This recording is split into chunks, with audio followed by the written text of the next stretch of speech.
Scuba adaptif adalah satu pendekatan terapeutik yang berkesan khususnya bagi komuniti OKU. Dengan menggunakan elemen air sebagai medium terapi, scuba adaptif berperanan sebagai rawatan sokongan dalam proses rehabilitasi. Melalui Dive Heart, sebuah organisasi yang menawarkan aktiviti selam scuba adaptif, komuniti OKU berpeluang untuk menjalani latihan ini secara percuma, sekaligus memberi harapan dan semangat baru buat mereka.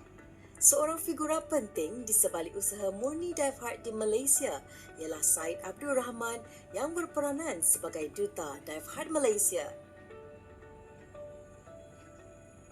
Dive Heart bermula pada tahun 2000, diasaskan dari Chicago di Amerika Syarikat, di mana visi dan misi Dive Heart ialah untuk memberi peluang kepada golongan khas merasa pengalaman scuba di bawah air, juga dikenali sebagai zero gravity. Kami banyak membantu golongan khas sakit-sakit di bawah hospital rehabilitasi. Kami tidak menggunakan charge kepada mereka kerana misi kita ialah untuk membantu golongan khas dan memberi mereka peluang yang dipanggil life-changing experience. Setengah daripada mereka ni mengalami aksiden yang teruk, patah tulang belakang, lumpuh. Jadi mereka mengalami trauma dan juga mengalami bermacam-macam masalah. Mereka datang kepada kami memberi mereka peluang untuk mengalami satu rasa yang cukup berbeza, di mana ia juga dapat mengurangkan kesakitan mereka daripada neuropathic pain.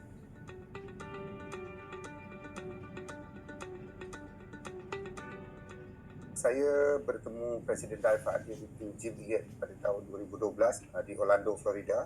Di sana saya berbincang dengan beliau bagaimana saya boleh bawa Dive Heart di Malaysia, kerana di Malaysia masih lagi kurang ada fasiliti selam scuba untuk kanak-kanak dan juga untuk golongan khas. 2015 kita menjemput tim Presiden dan juga Timbalan Presiden Dive Heart Malaysia, dan kita dapat membuat satu program asas untuk adaptive scuba di Malaysia, dan sekarang kita dah membuat satu program scuba yang diiktiraf di peringkat Asia Ibu Pejabat Beroperasi di Malaysia.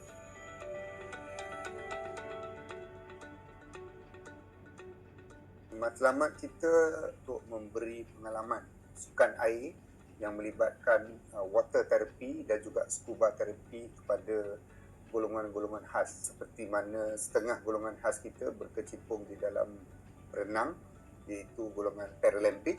Mereka tidak boleh ke hadapan. Sukan selam scuba ni mereka boleh mendapat kerja sebagai underwater welder, underwater surveyor, kerana scuba ni salah satu sukan di dalam air yang tak perlukan bercakap dalam air, isyarat tangan sahaja. Kita telah berjaya melatih beberapa OKU dari kategori dia pendengaran yang dapat bekerja di offshore dan juga dapat bekerja di bidang oil and gas.